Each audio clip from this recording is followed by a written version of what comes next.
প্রিয় দর্শক, নমস্কার জানিয়ে শুরু করছি আজকের একটা বিরাট তত্ত্বকথার আসর। সঙ্গে আছেন দীনকৃষ্ণ ঠাকুর এবং প্রদীপ পাল। গুরু দীক্ষা নেওয়ার কারণটা কি, গুরু দীক্ষা না নিলে কি হবে এবং নিয়েই বা কি লাভ যদি আমরা সেই গুরু দীক্ষার নিয়ম পালন করতে না পারি। আমাদের মাননীয় মহান কীর্তনিয়া দীনকৃষ্ণ ঠাকুর মহাশয় বলবেন যে গুরু দীক্ষা না নিলেও ভগবানকে লাভ করা যায়। আর আমাদের বাংলার এই ভণ্ড প্রতারক গুরুরা যে সুয়াসুদের আদর্শটা তুলে ধরেছে, সেটা কি করে আমরা এই সমাজ থেকে মিটাতে পারবো, সেটা নিয়ে কিন্তু দীনকৃষ্ণ ঠাকুর মহাশয় যুক্তি ও নীতিগত কথা তুলে ধরেছেন। আপনারা শুনতে থাকবেন। আপনাকে ধন্যবাদ। গুরু দীক্ষা যদি কেউ না নেয় তবে তার কৃপা হবে না। এই দিকে তাকান। দীক্ষা মানে মানেটা এবার বলে দিন। দীক্ষা মানে কি? তিনটে কথা। দীক্ষা মানে দিয়ে খা, আর দীক্ষা মানে কি দেখা, আর দীক্ষা মানে কি উত্তীর্ণ হওয়া। সত্যি কি দীক্ষা না নিলে ভগবানকে পাওয়া যায় না? আপনি যদি গুরুমন্ত্র না নিন, থালা থালা আপেল করা মন্দিরে নিয়ে যান, ভগবান একটা গ্রহণ করবে না। কলিযুগের ভগবান নিমাই যখন জন্মগ্রহণ করেছিল তখন দেখবেন সবই ঠিক ছিল, বাচ্চা জন্ম নিয়ে কাঁদেনি, হাত পা নাড়াচড়া করেনি। পণ্ডিত বিচার করে বলল, হাত পা নাড়াচড়া করলো না কেন, কাঁদলো না কেন? আসলে একটা কারণ, কি বলুন তো? স্তনদুগ্ধ পান করলো না কেন? তখন সচিমাতা গুরুমন্ত্র নেয় নাই। কলিযুগের ভগবান সচিমাতার গর্ভে এসে, তার কোলে এসে জগৎকে শিক্ষা দিলেন, রে জগৎ, আমি মানুষ হতে পারি, ভগবান হয়ে জন্ম নিতে পারি মনুষ্য কুলে, তোদেরকে শিখিয়ে দিয়ে গেলাম। যদি কেউ গুরুমন্ত্র না নেয় তার হাতে সেবা গ্রহণ করব না, তার প্রমাণ আমার মা। অনেকে বলছে দীক্ষা নিলে তবে ঠাকুরকে ভজা যায়, না হলে ভজা যায় না। একজন ব্রাহ্মণ যতক্ষণ না পৈতে বা উপনয়ন হবে ততক্ষণ পুজো করবার কোনো অধিকার পাবে না। একজন মানুষ যতক্ষণ না গুরুমন্ত্র না নেবে ততক্ষণ গোবিন্দ ভজনার কোনো অধিকার পাবে না। আমি হাজারো ভক্তের প্রমাণ দিতে পারি যারা দীক্ষা নেয়নি অথচ ভগবানকে পেয়েছে। এই জন্য মায়েরা, আপনার যদি গুরুমন্ত্র না নেন, আপনার বাড়িতে সাধুগুরু বৈষ্ণব আসবে, জিজ্ঞাসা করবে, মা তোমার বাড়িতে সেবা করব। আপনি বলবেন নিশ্চয়ই করাবো, নিরামিষ শাড়ি করা আছে? বলে হ্যাঁ আছে। আচ্ছা সে হলো, তুমি দীক্ষা নিয়েছো? না, তবে তোমার হাতে জল খাবো। কেন খাওয়া যাবে না সেটা বলো। ওই জন্য দীক্ষা নেবেন। দীক্ষা না নিলে তার হাতের জল খাওয়া যাবে না। বেশিরভাগ মঠ মন্দিরে তো মিনারেল ওয়াটার ব্যবহার হয়, বোতলের জল হয় না। যারা বোতল ভর্তি করেছে ওরা দীক্ষা নিয়েছে? তো ওরা দীক্ষা নিয়েছে যারা বোতল কোম্পানির লোকেরা বোতল ভর্তি করছে। তাহলে আমি জল দিচ্ছি, তুমি বলছো তুই দীক্ষা নিসনি, তোর হাতে খাবো না। আর 1 লিটার জল 30 টাকা দিয়ে কিনে খাচ্ছ, তখন ঢুকছে কি করে? তখন তো বলছো না যে দীক্ষা নেয়নি, এ জল আমি খাবো না। চমৎকার দেখুন, আপনি এদের রান্নাঘরে উঠতে পারবেন না কেন? আপনি দীক্ষা নেননি। আপনার গুরু মন্ত্র হয়নি। চমৎকার বিষয়, গুরু মন্ত্র হয়নি বলে আপনি ওদের রান্নাঘরে ঢুকতে পারবেন না। গুরু মন্ত্র হয়নি বলে আপনি প্রসাদ বানাতে পারবেন না। গুরু মন্ত্র হয়নি বলে আপনি ওদের ঠাকুরঘর ধোয়া মাজা ঘষা করতে পারবেন না। এই যে মায়েরা, বাবারা, গুরুমন্ত্র নেবেন, যাত্রার কাছে নেবেন না। জীবনে গুরু দুপকার। এক বাবাজিকে আমি বললাম, আচ্ছা বাবাজি, এখন তো কাঠ অত পাওয়া যায় না, এখন সব গ্যাসের ব্যাপার, তাই না? তা যে গ্যাস সিলিন্ডার দিয়ে আপনারা ঠাকুরজির ভোগ রান্না করছেন, ওই গ্যাস সিলিন্ডার গত মাসে অন্য কোনো জাতের বাড়ি ছিল কিনা কোনো সার্টিফিকেট আছে? অন্য কোনো হোটেলে ছিল কিনা কোনো সার্টিফিকেট, কোনো গ্যারান্টি আছে? যে হোটেলে ওই গ্যাস সিলিন্ডার দিয়ে ডিম তৈরি হয়নি, মাছ মাংস রান্না হওয়া সিলিন্ডার যদি গোপালের ভোগ তৈরি হতে পারে, যারা মাছ মাংস খায় এরা ঠাকুর ঘরে ঢুকবে, আপত্তি কোথায়? আমাকে বললে, জানিস গ্যাস সিলিন্ডার যখন আমরা রান্নাঘরে ঢোকাই, আমরা গঙ্গা জল ছড়া দিয়ে ঢোকাই। কি জল ছড়া দিই? গঙ্গা জল ছড়া দিয়ে আমরা ঠাকুর ঘরে ঢোকাই, রান্নাঘরে ঢোকাই। আমি বললাম, মাছ মাংস রান্না করা গ্যাস সিলিন্ডার যদি গঙ্গা জল দিয়ে ঠাকুর ঘরে ঢুকতে পারে, তাহলে মাছ মাংস খাওয়া মানুষগুলো গঙ্গা জল ছড়া দিলে তো ওরাও ঠাকুর ঘরে ঢুকতে পারে। প্রেম সে বলো হরি হরি বল। সিলিন্ডারের বেলায় গঙ্গার জল তাকে পবিত্র করতে পারে, তো মানুষের বেলায় গঙ্গা জল তাকে পবিত্র করতে পারবে না কেন? চমৎকার বিষয়। যদি অদীক্ষিত মাছ মাংস খাওয়া মানুষ ঠাকুর ঘরে না উঠতে পারবে, ঠিক আছে তোমরা তুলো না, কিন্তু যে ফুলের মালাটা রাধারানীর গলায় পরানো হয়েছে, কৃষ্ণের গলায় পরানো হয়েছে, যে ওই ফুল চাষ করেছে মালি, কখনো খোঁজ নিয়েছো ও নিরামিষ খায় না আমিষ খায়? খোঁজ তোমরা নাওনি। ওই ফুল তুলে এনে যে মালা গেঁথেছে, খোঁজ নিয়েছো সকালবেলা চান করে মালা গেঁথেছে না বিনা চান করে মালা গেঁথেছে?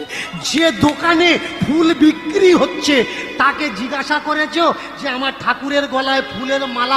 প্রিয় দর্শক, আজকে শুনুন কি বলে যে জানাই, ধর্মের নামে চলছে ব্যবসা, কি বলে যে জানাই।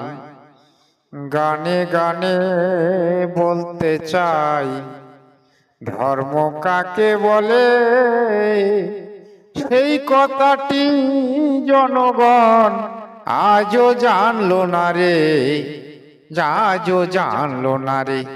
যারা ধর্মগুরু সেজে দিল নানা ধরনের জ্ঞান, তারা নিজে জানলো না তো ধর্মের আদি জ্ঞান। ধর্ম ধর্ম করছে তারা নিজের স্বার্থের জন্য, অপরের মাথায় কাঁঠাল ভেঙে খেয়ে গেল তারা, ও ভাই খেয়ে গেল তারা। আজ বাংলায় নেই ধর্ম কর্ম, শুধু চলছে অনাচার, শুধু চলছে অনাচার। আসলো সরকার নতুন করে গড়বে সংস্কার, আসলো সংস্কার পশ্চিমবঙ্গে, এবার হবে ধর্মের শাসন, এবার হবে আইনের শাসন। শোনো ভাই দীন কৃষ্ণ ঠাকুরের কীর্তন। পড়াবো, তুমি নিরামিষ খাও না আমিষ খাও? নিরামিষ খাওয়া লোক, আমিষ খাওয়া লোক, মাছ মাংস খাওয়া লোক মালা গেঁথে দিচ্ছে, ঠাকুর গলায় দিয়ে বেশ দাঁড়িয়ে আছে, ঠাকুরের অসুবিধা হচ্ছে না, তাহলে তোমাদের অসুবিধা কেন ভাই? তোমার যদি মনে হয়ে থাকে যে আমি ভুলভাল তথ্য রিপ্রেজেন্ট করছি, সনাতনীদের এই ধর্মের মানুষদের আমি ভুল রাস্তা দেখাচ্ছি, এসো না ভাই একসঙ্গে বসি, আমরা তো সব ঘরের ছেলে। মালা জপছ, মালা নিয়েছ, বাম্মাকে খেতে দাও না, কিন্তু গুরুদেব আসলে পা ধুয়ে জল গিলিয়ে যাচ্ছে। আর গুরুদেব, ওর গুরুদেব আছে আর জগতে কারোর গুরুদেব নেই। যারা নিজের বাবার মায়ের পায়ে প্রণাম করে না, অথচ বাজারে সৌর দেখলে কাপড় উঁচু করে ছুটে যায়, ও সৌরর বোঝার দরকার, ও বাবা ছেড়েছে, আমাকে ছাড়তে ও 2 মিনিট লাগবে না। যেসব গুরুদেবেরা মনে করছে ও বাম্মা ছেড়ে আমাকে বাবা বানিয়েছে, জন্মদাতা বাবাকে যদি ও ছাড়তে পারে, তোমাকে ছাড়তে কতক্ষণ লাগে? বেশিক্ষণ লাগে। বাবার প্রতি প্রেম শেখাও, মায়ের প্রতি প্রেম শেখাও। বাবাকে যে জন্ম দিয়েছে ও একটা বাবা, যে শিক্ষা দিচ্ছে, যে অন্ন দিচ্ছে, যে রক্ষা করছে, যে দীক্ষা দিয়েছে, এও একটা বাবা। দীক্ষা গুরু গুরু হয়, শিক্ষা গুরু গুরু হয়, মন্ত্র গুরু গুরু হয়। গুরুর কর্তব্য কি শুনে রাখুন, বাবা মা, গুরুদেব আর ভগবান তিনজনে যদি এক জায়গায় বসে থাকে, একটু হাত তুলে জোর করে বলবেন কাকে আগে প্রণাম করার দরকার? বাবা মাকে প্রণাম করার দরকার। এই বাবা মা যদি বসে থাকে, কাকে আগে প্রণাম করার দরকার? বাবাকে না মাকে? আগে মাকে প্রণাম করার দরকার। বাবা বাবা তো ফেলে দেয়, কিন্তু মা কষ্ট করে ধারণ করে অসহ্য যন্ত্রণা ভোগ করে আমাদের পৃথিবীর আলো দেখায়। যার বাবা মা আছে সে কিন্তু বুঝবে না যে বাবা মা হয় কি।